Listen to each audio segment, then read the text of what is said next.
It's hard to believe the year is almost over, and what a year it's been. Feels like we've had enough news to fill a decade and lived through so many elections and so many challenges from south of the border. So what stands out? What events from 2025 ended up having the most impact? We take a look at the year that was and the political developments that shaped it nationally and right here in Ontario. Then, many think the life of a foreign correspondent is pretty glamorous, and sure, it can be full of adventure, but it can also take a major toll. What is it like reporting on conflicts and bearing witness to human suffering? This is The Rundown.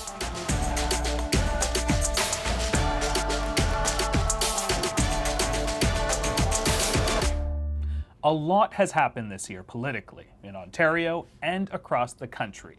Listing the major events just here in this province could take us a whole other year. So let's cut through the noise and focus on some highlights and lowlights. I sat down with Tonda McCharles, Bureau Chief and Senior Reporter in the Toronto Star's Ottawa Bureau, and John Michael McGrath, TVO Today columnist and co-host of the On Poly podcast, to talk about the biggest moments of 2025.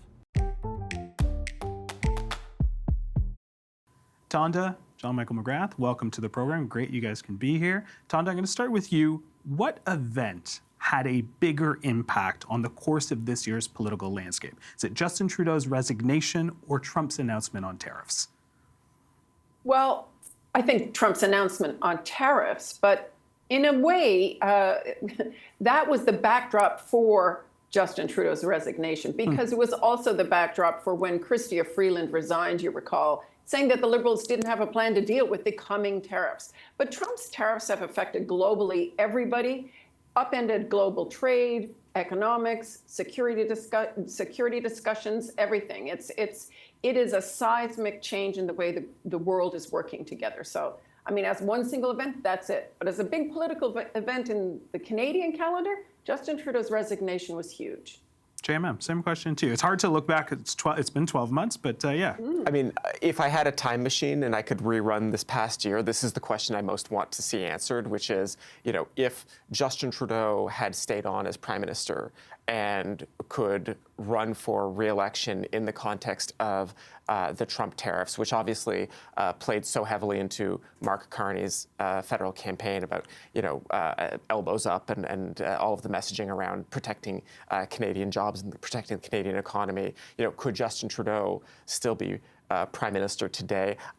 I'm skeptical, but it's just such a fascinating historical question that I would love to know. Like Tonda, I think you have to say that just globally speaking, Donald Trump's presidency has been the bigger issue, and even in the context of Canadian politics, and obviously I could talk a bit more about the effect it's had in Ontario. The tariffs really have just been so huge. John, I want to pick up on what you said. Justin Trudeau's resignation. Why was it so big for us here? Because right up until a couple of days before he made the decision, he resigned on January 6th, maybe people will recall. But right up until the very end, he tried to tough it out after Freeland's resignation, the resignation of his finance minister, on a budget day or a fiscal economic update day, big deal, and spent the whole of Christmas holidays huddling with advisors and talking to caucus. And so really, when he took the decision to get out, it put everything in play. It brought in Mark Carney into Canadian politics. It suddenly challenged the Conservatives to deal with a new Liberal leader who was attempting to put a new brand and face on the Liberal Party, which had had a decade in power. And, it really challenged the Conservatives in the last campaign to confront that reality. Mr. Poilievre continued to campaign against Justin Trudeau, and arguably some days he still does, throughout that campaign, and many felt that he never did make the pivot to deal with the American threat the way the Liberals did via the selection of Mark Carney as their leader. John Michael, let's talk provincial politics. Captain Canada. Yes. I know that's what we were talking provincial politics here. I don't have any props or any hats that say Canada's for sale here. Big foam glove with the finger. Exactly. But what effect did that nickname have on Doug Ford during his campaign? Well, Tonda mentioned the inability or unwillingness by Pierre Poilievre to pivot to reflect the changing political circumstances. And, as a columnist, sometimes you get things wrong. Sometimes you make predictions that don't pan out. And if I can be allowed a very small victory lap, I was pretty early on in calling that the moment Donald Trump won the election, that Doug Ford would have grounds to call an early Ontario election. Of course, there had been speculation that there would be an early election for months before that. Right. And the big question was, what would the excuse for an early election be? And the moment Trump's election was final, and we knew that tariffs were coming, it was clear to me that that was going to be the grounds for a new election, and sure enough, that's what it was.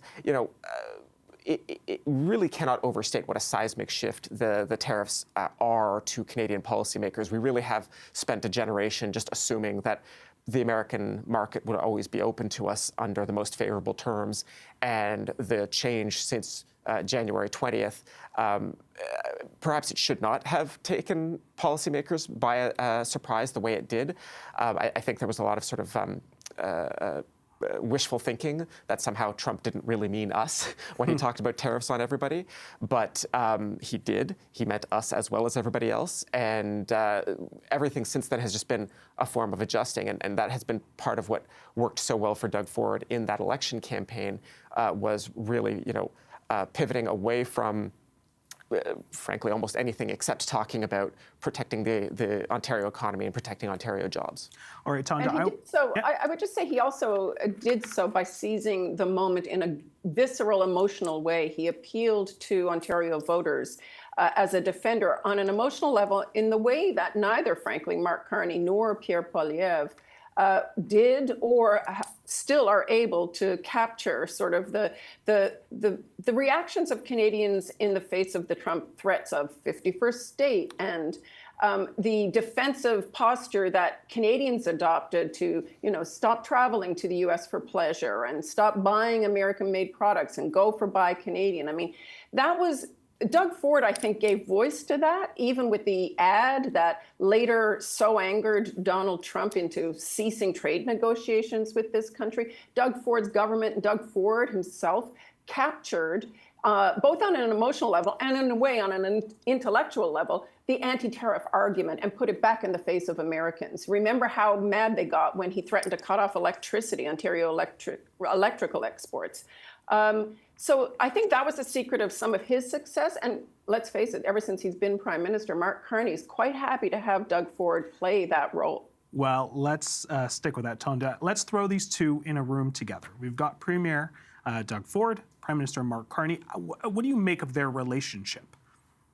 I mean, they've got a good relationship. There's no question. There was a source of tension around the ad because the Canadians on the federal side were acutely aware that it was angering Trump and angering the U.S. ambassador here and angering some of the Republicans in the U.S. But I think that aside from that tension, by and large, these two get along. There is barely a federal policy that comes out that Doug Ford doesn't come out in public and defend.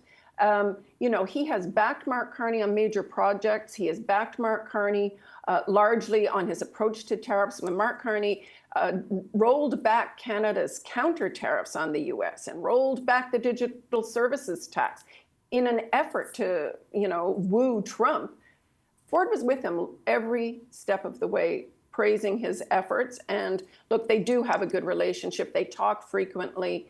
And I think that's, a bit of a success for both of them. The good cop, bad cop playbook is working for them. Well, I want to pick up on that as well. I should mention that Premier Ford said that Carney knew about the ad, allegedly, that Tonda had mentioned. How much of this is a good cop, bad cop strategy here? I'm not sure how much of it is premeditated in that sense of the idea of them playing those roles consciously, but they seem to have, at the very least organically, they have arrived at this game where, Ford stakes out a bit more of an antagonistic, aggressive position, and then Carney can be the relatively more conciliatory one. it's fair to say that this act has not worked perfectly, right? Like we don't have a deal with the Americans right now, and I don't know of anybody who would confidently say that there is a deal within sight. But obviously I don't place all of the blame for that on Canadian policymakers. The primary actor here is Donald Trump and his administration's refusal to make a deal. The other point I would make is that I think Ford has been very active in a way that I think might have surprised people, maybe not always familiar with this. Just how many levers there are at the provincial level to make international political moves, right? Tonda mentioned threatening electricity exports, which Ontario can do because Ontario owns most of its own electricity system, and it certainly regulates electricity sales here, right?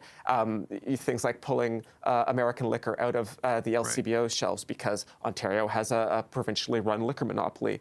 There are all of these pressure points that the provincial government can push on when it wants to make a point to Americans, the fact that both of Kentucky's senators have been very vocal about how American tariffs are hurting Kentucky bourbon exporters because Ontario is, the LCBO is one of the single largest liquor buyers in the world, and at the moment, you can't sell Kentucky bourbon here in Ontario. I want to stick on energy, but I want to talk nation-building projects. The Darlington Small Modular Reactor is a project that's on the fast-track list. This is just east of Oshawa. Significant. Explain. So this has been a project that has been underway for actually a very long time. If you want to go back to the earliest incarnation, Ontario's power company, OPG, first applied for an environmental assessment at the Darlington site back under the McGuinty government, and they got that assessment. And even after that generation of nuclear proposal was scrapped, OPG wisely kept the environmental assessment alive. And in the last decade, as the idea of small modular reactors, these are generally smaller, as the name implies, smaller nuclear reactors that the hope is will be faster and cheaper to build. As that has become sort of the hot topic in nuclear policy, Ontario was able to go to global companies and say, hey, we've got this site ready to go, ready to build with an existing environmental approval. We can just get going. Now, the significance of Mark Carney putting the Darlington SMR site on the major projects list, it's not entirely clear to me because, as I sort of already said, it already has all of its federal approvals. Now, there are other things that the federal government can do to support it, like make money available, which they've promised. But I think the harmony that we're now seeing between the provincial and the federal government on nuclear power is probably foreshadowing things to come, because the Ontario is not stopping with the Darlington site. This year began with the provincial government announcing a massive new nuclear station that they want to build in Port Hope, just a bit further east of Darlington.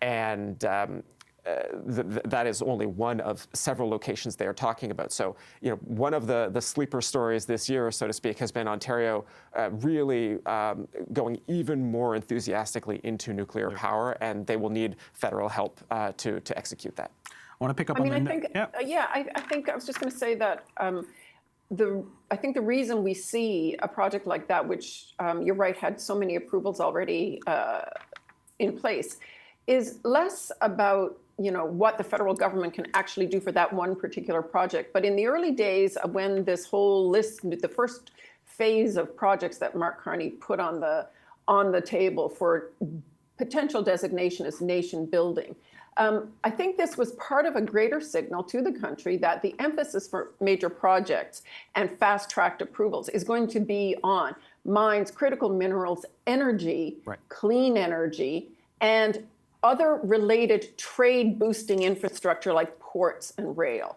and say the Port of Churchill, the Port of Montreal. These are, they're in different phases, phase 1, phase 2, but none of them have actually so far gotten the title of nation in the national interest or been fast-tracked. But there was a very clear signal to markets. Look, you didn't see on that list a family doctor for every Canadian as a nation-building project. You didn't see pharmacare as a nation-building project. You don't see, it was also interesting, they put on things like high-speed rail for Ontario, right? So that is also a project that the proponents are saying, we're already seeing benefits. Even if we haven't been put into the process for fast-track approvals yet, they are already seeing the benefit of going out to persuade investors to pour capital into the project. They're saying, look, this is a real thing. So I think that was a large part of what Carney's doing. He's got a very clear vision for what he wants to get priority, and it's all around trade, economy, and potentially clean energy. Tonda. Although it doesn't sound like that, I suppose, because now we're also talking about pipelines. Well, let's follow up on that. Carney most recently signed the Memorandum of Understanding with Alberta, and he explained his approach as cooperative federalism. And I'm curious to know how much of that approach will bode well for other provinces.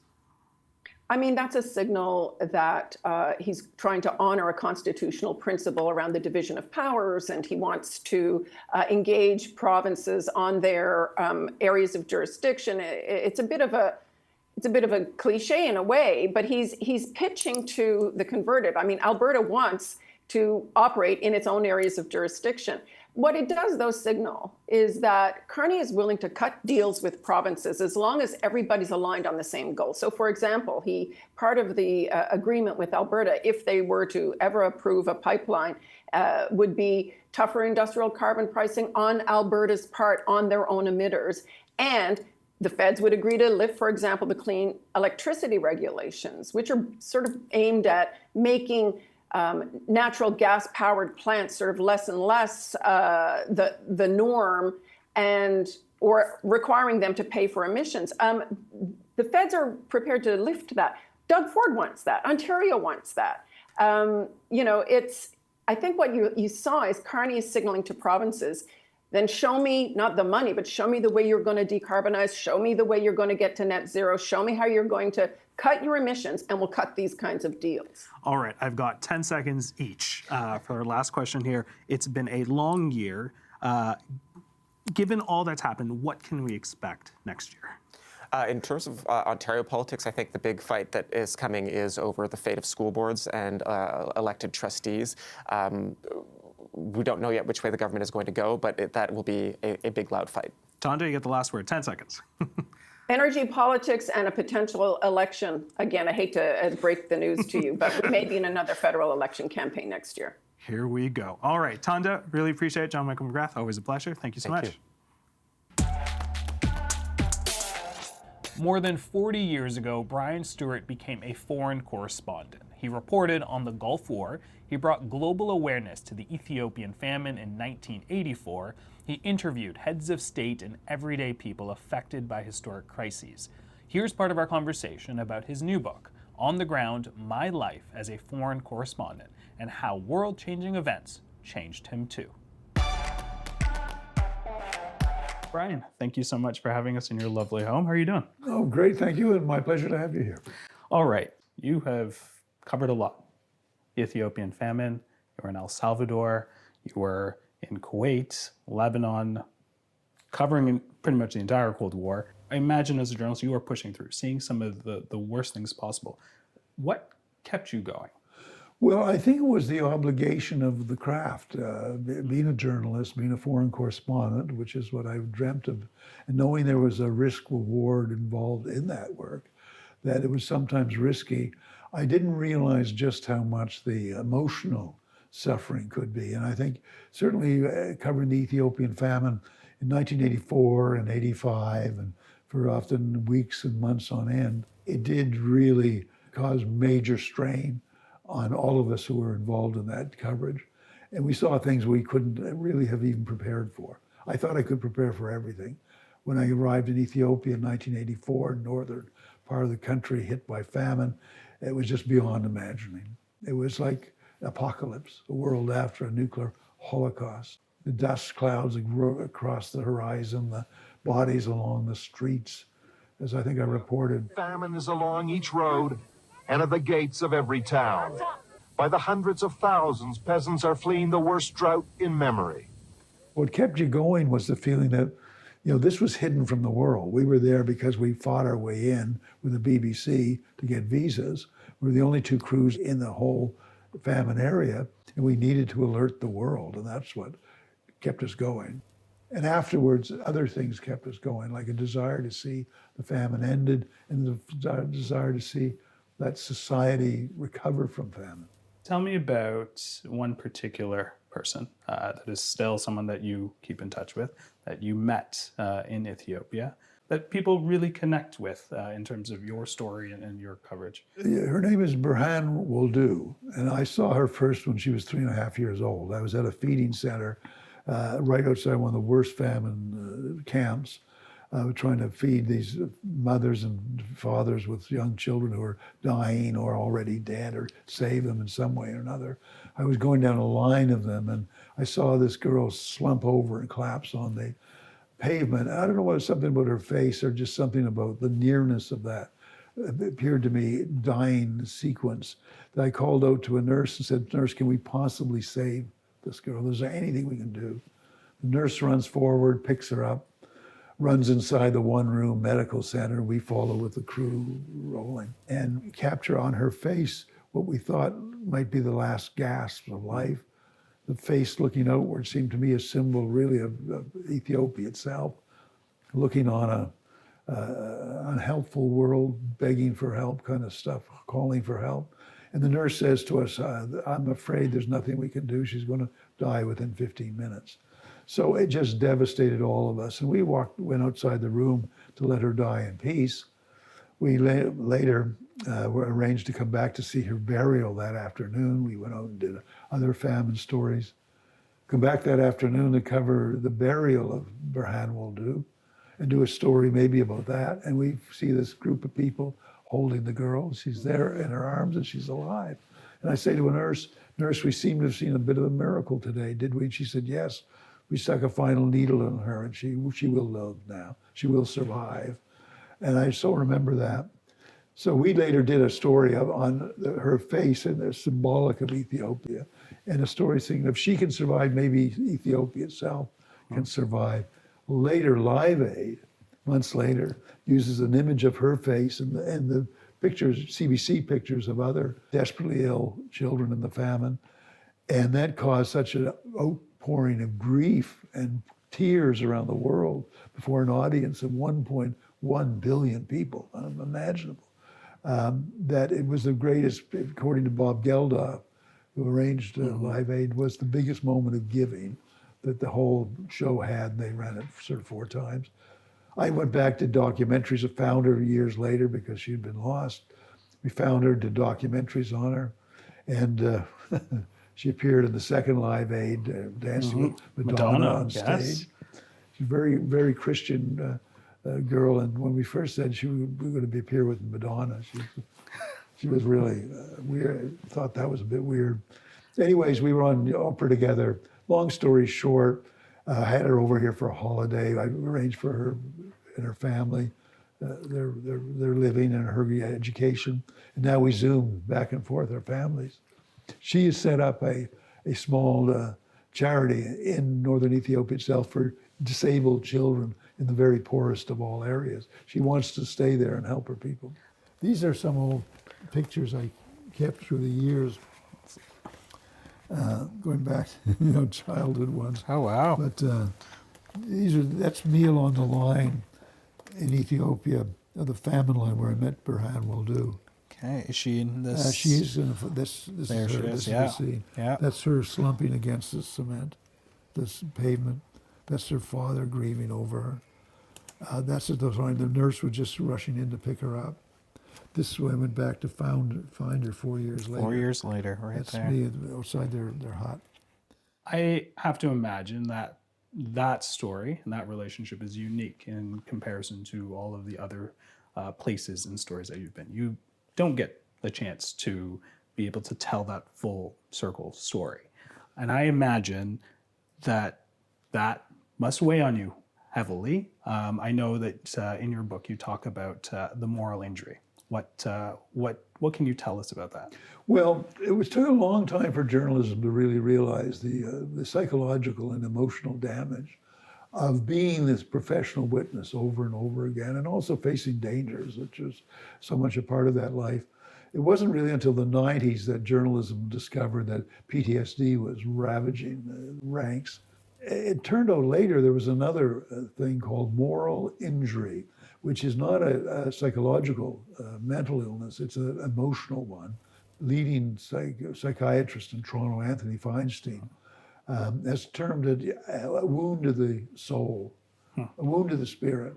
That when you watch things like that happen over and over again, even though you may be doing wonderful work in terms of a report that does useful stuff, and you can tell yourself 100 times over, look, it did well, it was good that we were there, we helped the aid arrive.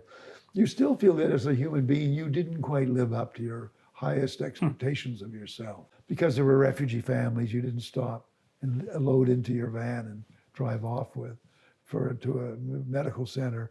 There was something in your pocket you didn't hand out at a given time.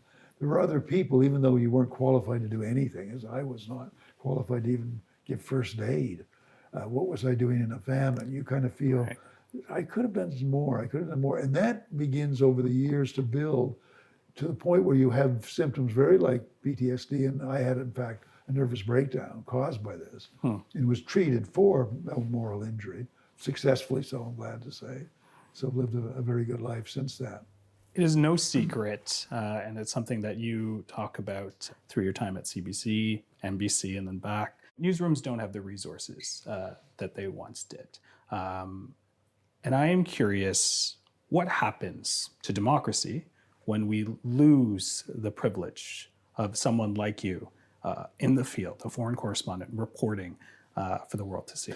I think it's a serious loss for particularly the media, but also, Canada is a country that doesn't have the same kind of diplomatic corps it used to have. It's a country that chose not to even have an overseas intelligence service of its own, like most industrial powers of our size. Its cabinet often seems out to lunch on the rest of the world. And in journalism, we've just decimated the ranks of our overseas coverage. So we get stories from other people, but we don't have Canadian eyes and ears out there looking for angles that we as a country need to be informed about. And I think the main networks, the private networks have done, I'll be quite frank, a horrible job at virtually eliminating foreign news coverage by their own bureaus and reporters. And the CBC has held the sort of bridge, so it's still functioning, but with a much lower impact. And what happens is we have fewer reporters out there doing the job at a time when there's more stories breaking all the time, the vortex of news that goes on 24/7 over and over. Crisis upon crisis upon crisis, and the fragmentation of news makes it very much harder to do the job out there. So I'm hoping that this country gets to a part where it realizes we've got to start rebuilding our foreign media sources overseas, the same way we have to rebuild our diplomatic sources as well, and our economic sources overseas. Brian, thank you so much. Thank you. Really appreciate that. Thank you very much. An honor. My pleasure indeed.